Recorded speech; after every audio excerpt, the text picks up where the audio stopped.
Welcome to this episode or section of the cast Over 40 and Unapologetically Nerdy, the fourth installment of my Hamilton Heights Passion Project series. In this series, we'll be talking about, or the parts of the series of this episode, is Wings and Calm, Countdown to Thanksgiving, Maurice Becomes a Daddy, and Katt, The Growth of a Star.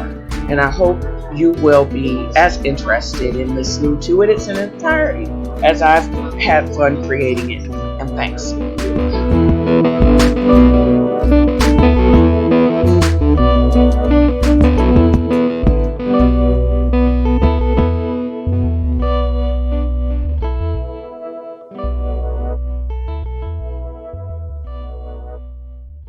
Similar to previous episodes, this will be taking place in 2018, Uptown Harlem. And this is, of course, my passion project, Hamilton Heights, Episode 4, Season of Thanks. For the most part, all three acts will take place in and around Harlem, and this scene is a typical Friday, where the main characters, Kat Sloper and Maurice Townsend, it's a simple Friday night of Korean tacos and hot wings.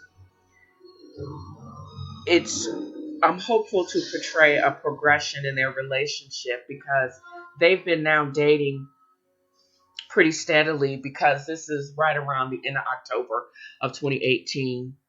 2018, and the beginning of November of 2018. They've reached a level of maturity, but it is showing signs of wear and restlessness. That's on Maurice's part. Kat is just happy that she's in a relationship, and she's had a significant amount of success in her career, in which she wants to share it with her family and, of course, with Maurice. If you can picture Maurice walking towards the Sloper house, he's going kind of slowly because he's in no hurry, because he knows it's just going to be another uneventful Friday night. As he turns the corner, there's a food delivery car that pulls away. He pauses for a minute, looking up at the imposing facade of the house, takes a deep breath, and lets out almost a groan. And then you hear from down the street, Marcy and Gabby. They are coming towards him, calling out, "Maurice, Maurice!" looking both ways and catching up to him, laughing. Gabby, she seems to be the most aggressive, pressing her body against his. And this all is taking place not too far from where Katie is setting up in the main library for their Friday night, how do you say it? What they are settling in for a routine Friday night. She hears the commotion because she had just taken the food, and she turns back looking out of the window, and she peers through and she tenses up. And she's actually poises her hand over the doorknob, getting ready to snatch it back open, but her maid Mariah touches her arm and says, "They're only words. Besides, all men flirt, and they flirt shamelessly." Kat wills herself not to cry, but she says, "But they are not my words." Mariah says it wouldn't do to pester him about something he can't control. And Kat's like, "But why? Why can't I expect more? Love and faithfulness?" Mariah goes on to say, "But you got the love. Do you need the other to truly be happy?" And Katt says, "Well, I've lived here without love, but I was still happy." And Mariah says, "Well, recognize whatever this is between y'all and promise yourself to live in the moment. Love intensely without the other trappings if they just aren't possible." And Katt So if I want to love and happiness, then pursue that. And Mariah says yes. If he's willing to give it and you give it right back. And Katt says, I need to know also my competition. She peers through the door. And Mariah says, well, while on your turf. And then Katt says, Mariah, what were you doing in the asteroid here? Do you mind setting up this in the study and bringing in service and drinks? And Mariah says, for 4, no problem. Smiles and turns to set about her work. Katt opens the door widely and calls out to Maurice, almost skipping down the steps. Maurice pauses, his smile vanishing from his face. He's act like he's just got caught doing something wrong, and Katt says, hey, Marcy and Gabby, Maurice, I've known them since elementary school. And Marcy says, long time no see. And Katt says, yeah, I haven't seen you since my show at Phyllis's. How have you been? And Gabby says, that's right. I was more interested in your guests, glances at Maurice, than the artwork. Marcy says, your gardenias reminded me of your sketches in Mrs. Peace's class in school. You were amazing even back then. And Katt was like, thanks, Marcy. They were easy to draw since they grew right out back. And Maurice interrupts. Well, we should go in. The food should be coming soon. Gabby looks disappointed. Katt's like, well, it's already here. Wait, I have some more of my paintings upstairs and some stuff I'm working on for my show at Danow's Midtown Gallery. I would love to show you, and we have plenty of food. Marcy says, kind of like a preview. I'm in. And Gabby's like, I can eat. And then Maurice is like, well, let's go up then. The group climbs the stairs, Gabby more intent in following Maurice. Marcy notices the stairway and the opulence of the whole space. She's definitely awestruck. Marcy says, growing up just a few streets over, I've never even been inside your house. And Katt says, well, that's my bad. I will make sure you get another invite. Mariah comes in with bottles of beer, cognac, and glasses. And Katt continues, we have wine and sparkling water too. And Gabby says, I'll take a cognac. And then Marcy says, I'm okay. Hey, did you used to take lessons with Miss Smith? She told my mother to save her money because I had a 10 ear. Marcy walks over to the piano, caressing it, and Katt says, yeah, she was a mean old lady with that ruler, but I still play. She takes her glass over to the piano, sitting a coaster on it, and begins to play Moonlight Sonata, haunting. Maurice sips his cognac, Gabby yawns. Mariah and Marcy are mesmerized. Lavinia coming in and notice all the extra young females. And Lavinia says, well, what do we have here? A party. Walks over to the stereo, putting on some Isley Brothers. And then Lavinia says, girl, nobody wants your concertos now. And Marcy says, I think that was a sonata. Lavinia, well, anyway, here is somebody we can dance to. And Al Green, still in love with you, comes on. She grabs Maurice and they start a pretty skilled 2-step. Katt then starts a jazzy instrumental version. Marcy acting like a DJ and fades out the music while Katt continues. Maurice expertly swings Lavinia and takes up with a surprisingly rhythmic Mariah, who continues the boogie to the applause of the younger spectators, who sing out loud. Outside, Oephelia arrives, sees the shadows through the window, listens for a beat at the music and the laughter, gets back in her car, and then says to her driver, driver, take me back to the hospital. We see the taillights fading into the twilight, and that's the end of that scene. Now on to Katt and Mariah looking for things stored in the family's attic. Lavinia comes up after hearing laughter and thumps. She brings a baseball bat and she pokes her head over the corner in hand and says, what the hell is going on up here? Katt jumps and Katt says, Aunt Lavinia, we're looking for plates and platters for Thanksgiving. Lavinia says, I know you're not going to tote all that stuff over to that thief in Elizabeth's house. Katt and Mariah look at each other and they like, look at the pot calling the kettle. They both know stories of buyback of family pieces from local pawn shops with Lavinia as the ticket holder. Lavinia says, well, there ain't nothing else up here. And they glance at each other again. And Mariah says, well, you would know, under her breath. I will take these downstairs and start with polishing the silverware. What are you up to exactly? Thanksgiving dinner here at Chateau Sloper. Invite and promises to be. Standing room only. Lifts top off another crate. And she's like, the oyster place. Yes.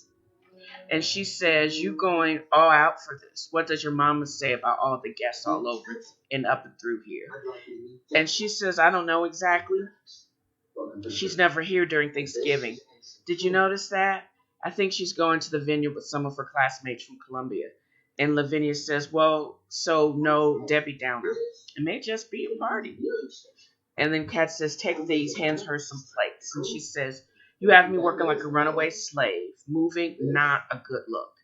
And they come stumping down the stairs. As they get to the landing on the first floor, the front bell rings. Kat sets the plates on the entrance table to answer the door. She unlocks and welcomes in Marcy with a hug. And Kat says, Aunt Lavinia, remember Marcy from the Taco Friday?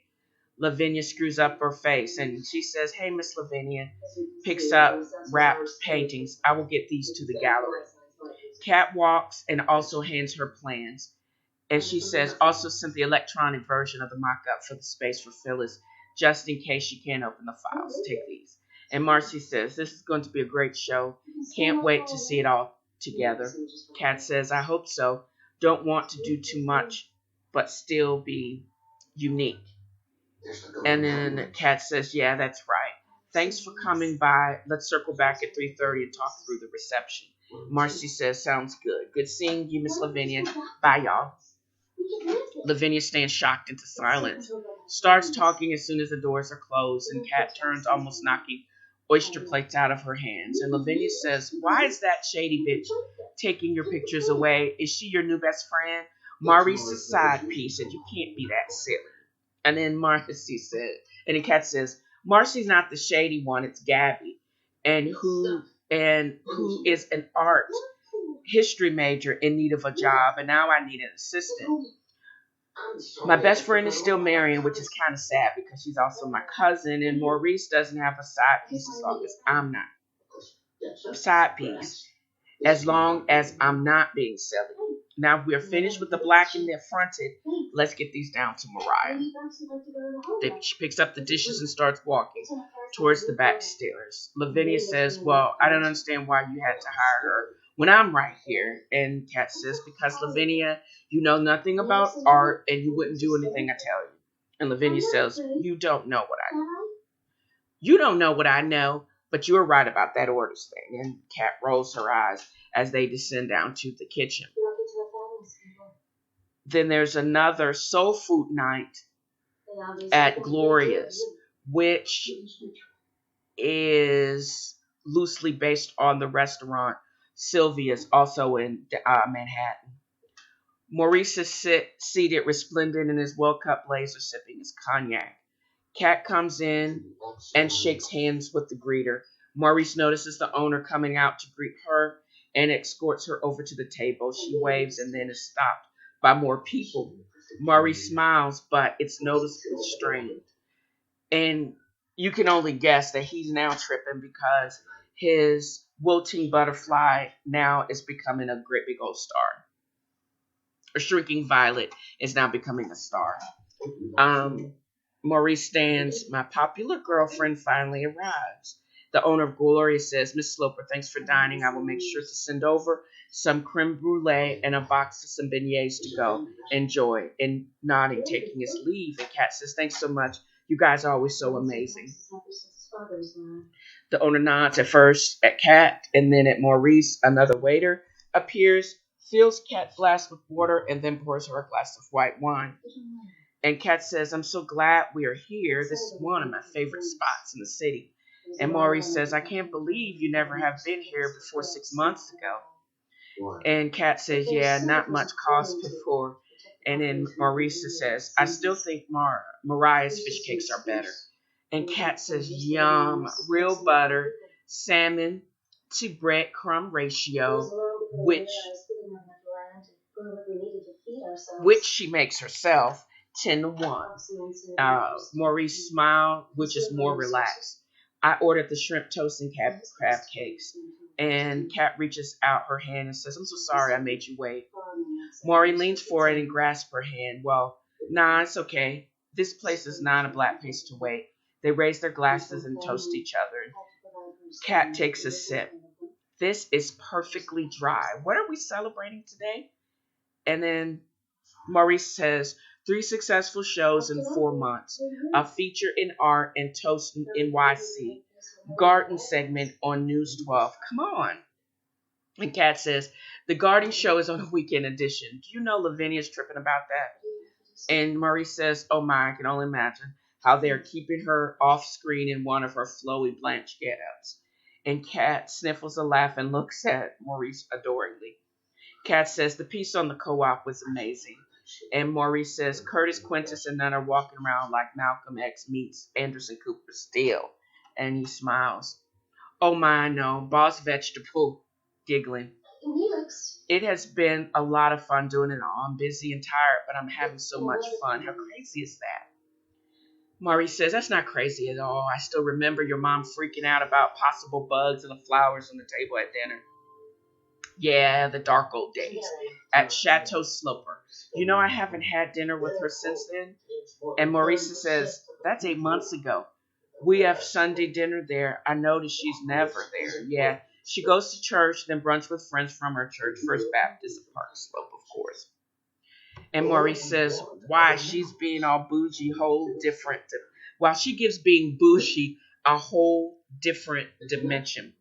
Yep, my mother is who she is. Is it really that bad?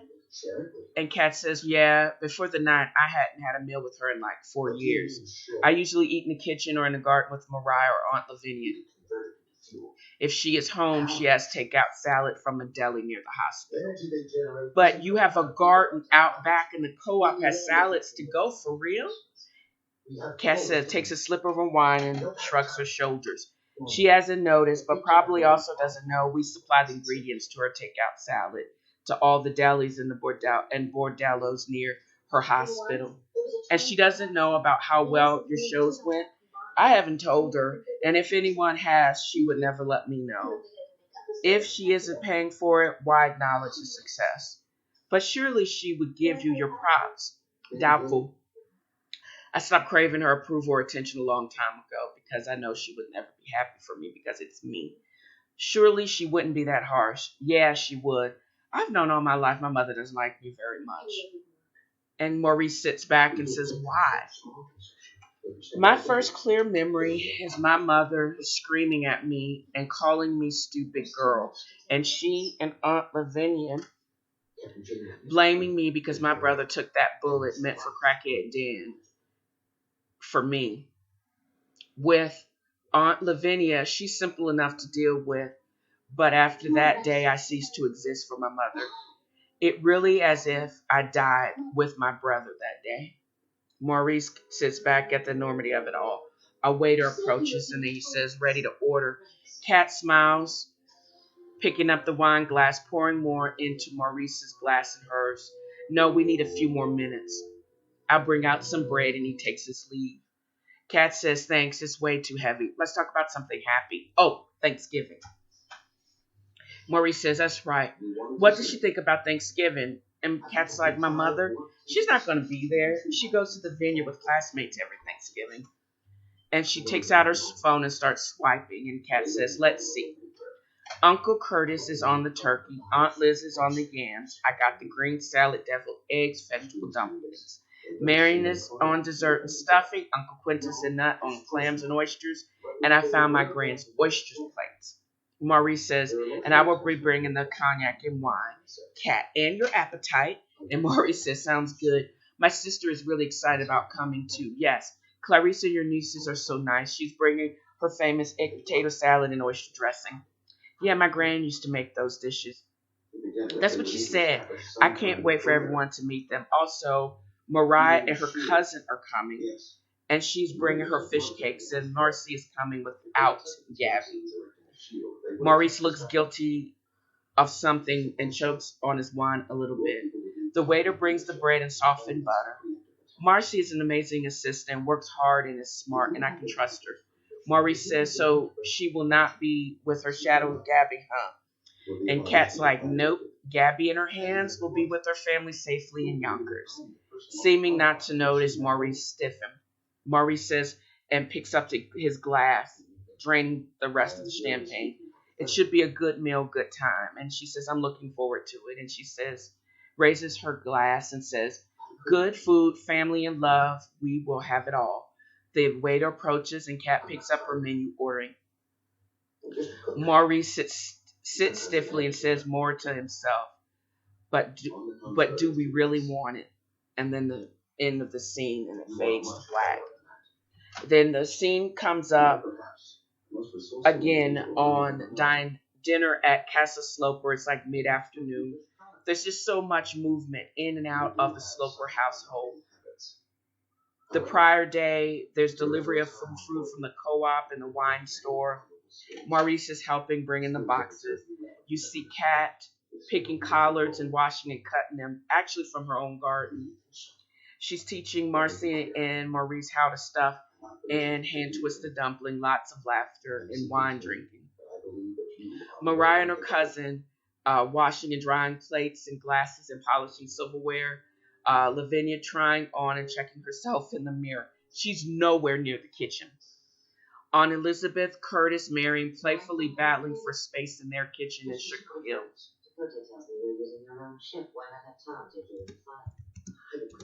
And you can hear the typing in the background because I'm adding stuff and editing. Then the next day, people start arriving on Thanksgiving. The almonds arrive with equipment to fry up a turkey. Uncle Curtis heads out back with the equipment and the peanut oil. He and Maurice setting it up. Maurice expertly injecting the seasoned mixture under the skin into the large bird. He and Curtis lowers the bird into the heated peanut oil with a controlled and satisfied sizzle. Lavinia lounges upstairs on an antique fainting couch. Kat greets Miss Montgomery. It's Miss Montgomery and not Mrs. And her daughters at the lower level entrance. Lavinia opening and pouring herself wine and dancing around the dining room, the set table. We see Quintus and Ned arrive with baskets of clams and oysters and are cleaning and shucking the oysters in the back because they walk through the downstairs entrance. Kat, Mariah, Aunt Elizabeth start handing around the plates of freshly shucked oysters, and everyone adds horseradish and the vinaigrette. Lavinia sees the oysters and then she swirls down the outside stairs. She says, man, I'm hungry. I could eat a bushel of these, grabs a plate and starts slurping up oysters. Quintus says, sister, MIA while we're cleaning these. And here you are, right on time. Quintus and Nut side-eyeing each other, shaking their heads. Lavinia, well, I didn't want to be in the way. And Mariah says, oh, Lavinia, there is still a lot to bring upstairs and plate. And she takes a seat. Yeah, I'll leave it to the professionals. Elizabeth says, seriously, Lavinia? And she grabs Lavinia. But she had cleared 8 oysters in record time. And she's like, what? And then Kat's best Jersey monster accent. Forget about it. There's laughter.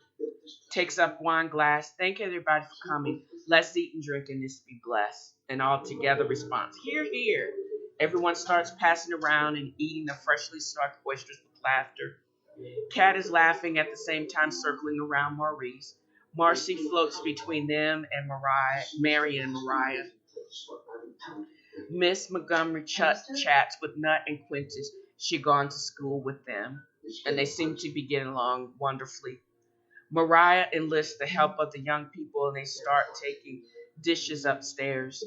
Uncle Curtis and Maurice have been taking turns tending the turkey, and when the internal temperature reached a perfect 165 degrees Fahrenheit, they lift it out, setting it on a pan with the lifted strainer to allow it to rest and catch the drippings. Carefully take it upstairs to a waiting side table with carving knives. Everyone else finish cleaning up the empty shelves and plate stack, start dishing out the dishes, staring and moving up the back stairs to the dining room. Lavinia slurping up the last half dozen before bouncing up the stairs behind the turkey. The dining table extended and extra chairs for family style dinner. There's food down the center of a beautifully set table, carrots of wine every two persons, and moved of teenagers seated near it. The head of the table is empty with a turkey and a place of honor at the back nearest the buffet, with additional side dishes kept warm in silver warmers. Curtis uses a knife against the glass tinkling. Before we get to it, will Quintus lead us in prayer? Quintus, decked out in his embroidered kofi and dashiki, gets a serious look and says, "Good family, good meat, good Lord, look at that turkey, let's eat." The table erupts in laughter and yell, and everybody yells, "Amen." Curtis had partially carved breasts and starts passing out pieces of meat on Katt's dishes. Everyone is taking out servings of side dishes and commenting on how good everything is between bites. Elizabeth leans over to Katt and says, "Are you having fun, Katt?" And then Katt says, "Oh, yes, Aunt Elizabeth. I love having Thanksgiving at your house, but I'm glad we had it here this year." And Elizabeth says, "I love hosting, but it's good to have a little break." And then Clarice Montgomery says, "I'm so thankful for the invite and having the best turkey in NYC." Everyone turns and toasts Curtis. He stands and takes a dramatic bow. Mariah says, "I'm thankful that I get to work in this house that I love and be with family," and nods to her cousin and sees 3 generations of this family doing it damn well. And Lavinia says, "Go ahead, Miss Mariah." More laughter, most of the plates empty of food. Everyone starts rising, taking plates and serving dishes back downstairs, scraped and loaded in the dishwasher and waiting for the cycle to end. Mariah and her cousin empty the coffee into several carafes with different family members take upstairs to serve dessert and then fill with fresh coffee grounds and more water started. Maurice comes close to Marcy and Maurice says, "Hey," and Marcy says, "Oh, hey, Maurice, wasn't today great?" And Maurice says, "Yeah, sure. It's like that first time you and Gabby crashed. Have you seen her?" And then Marcy says, "Not really, not since that night we had tequila shots at Rallies in Queens. You know, I haven't seen her much since then. We used to grab a bite to eat on my way to work, but she begged off because of her stomach being upset." Marcy then turned, leaving Maurice with his face tight, staring after her. Mariah hears and sees the exchange also, and they fade out. And then, sidewalk cafe, it's like mid-afternoon. Katt, Marcy, and Phyllis Myers are walking along Gansford Street after a meeting at the Whitney, chatting about a variety of things. As they near Pastis from across the street, Marcy notices Gabby seated at a table with Maurice and Dr. Sloper. I think I need to preface this and say is all of this is happening within a very short period of time. The first scene, if I'm correct, is probably, as I said, like mid to late October, and then they fast forward to Thanksgiving week, and this last scene is more than likely right the week after Black Friday or the first week in December. And because we will find out very soon of Katt's plan to tour first England, and then she's going to wind up, and I'm still working on this, wind up in Hamburg or Berlin. But Marcy sees Gabby with Maurice and Katt's mom at one of the outside tables at Pastis. And Pastis back in the day was the place to go to be seen in the meatpacking district over by where the Whitney is. And it also makes sense now that the Whitney is there, but there are also other single galleries, independently run galleries also in that area, I believe at this time. And Marcy pauses mid-sentence when she spots them, just in progression, and says, "That can't be good." Katt notices Maurice, calls out to him, waving. She looked both ways before crossing, breaking the traffic, and Marcy and Phyllis follow behind. Katt pauses as she takes in Gabby's hand on Maurice's arm And then Gabby sits back, placing the other hand protectively over her stomach. And Katt noticed her obvious baby bump. It's an idea I need to talk to Staffy. And Katt gasped a little, the realization dawning. Well, I didn't know. Congrats, Gabby. Do you know what you're having? And then Dr. Sloper says, you have to be kidding me. Girl, I was having a late lunch, and guess who I was walking? Guess who I see walking arm in arm, coming out of Pastis, but these two. He had been screwing this whore, and then points to Gabby, right under your stupid nose. You naive little girl. Katt it's not what it looks like. This is Maurice panicking. And Katt says, yeah, I think it's exactly what it looks like. She says coldly. Gabby says, funny, I met him at your first show. And then Marcy says, oh, shut up, Gabby. You really can't be this trashy. And then Maurice says, shrugging out of Gabby's grasp, and says, you were working all the time, making new friends, going to all those gatherings. You kind of ghosted me. And Katt was like, you were with me everywhere. What more did you want from me? And now you're trying to flip this, make it my fault that you couldn't keep your pants zipped? Really? And then Maurice is like, the further you went, I was being left behind. I needed you, just like when I first met you at Aunt Liz's. Katt is off the chain, pissed off, and says, she is not your aunt. Curtis is not your uncle. I can't sweat you and still do my work. I just can't. And then Katt says, I think we should go. And she had already messaged probably the driver to come and pick them up. And then she says, your tour of England is coming at a good time. And then Dr. Sloper says, England? Are you going away, Catherine? And Katt says, yes, mother. My last few shows did so well. A group in London wants me there for an extended tour, and I've booked a few shows. That's who I was meeting with at the Whitney. And then she turns to Maurice, looking down her nose at Gabby. You know, Maurice, I was thinking about not going because I wanted to spend our first Christmas and New Year's here in New York with you. And now here you go with this bullshit. Maurice steps closer, tries to grasp her arms. Katt, if you let me explain. And Katt's like, explain what? What can you explain? Looks at him up and down. That's right. You can't say shit to get out of this. A car pulls up. Phyllis and Marcy step forward and put their arms around Katt, directing her to the car. And Katt turns and addresses her mother. See, mother, you were right. He really ain't shit and was going to hurt me. And you and Aunt Olivia get the house all to yourself. You can be satisfied for once.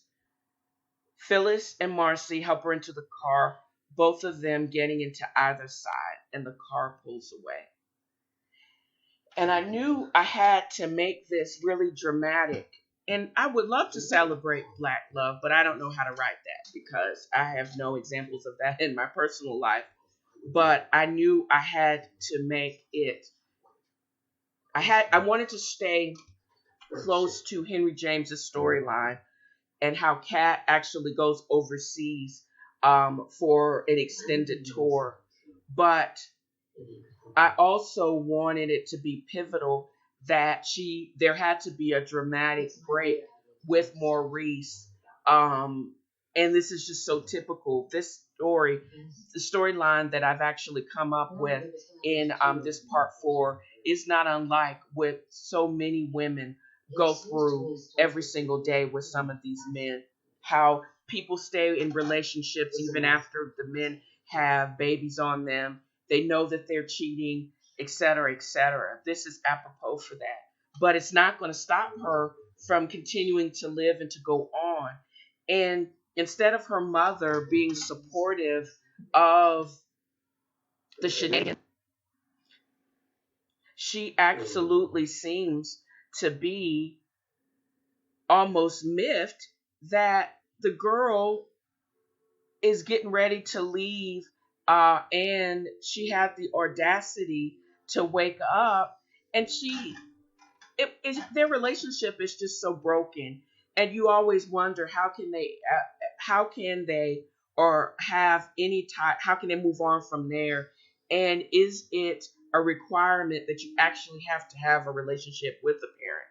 I'm not sure. If it's going to be that toxic, it's probably best not to try to create something that is obviously not going to be beneficial to your mental health.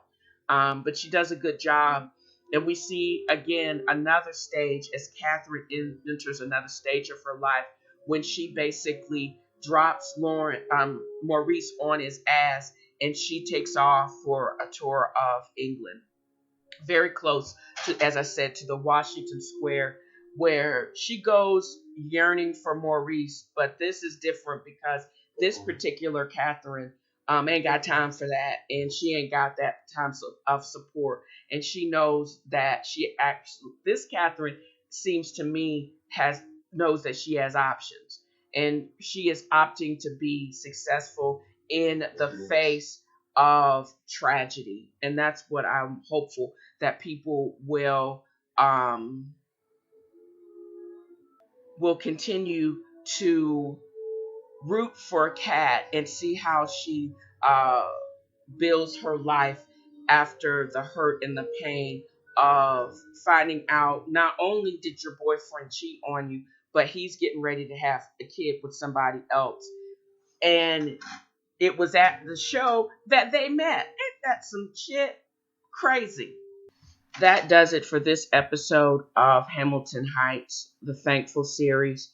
I look forward to dropping the next episode in the next 36 to 48 hours. I hope you will tune back in and enjoy the finale.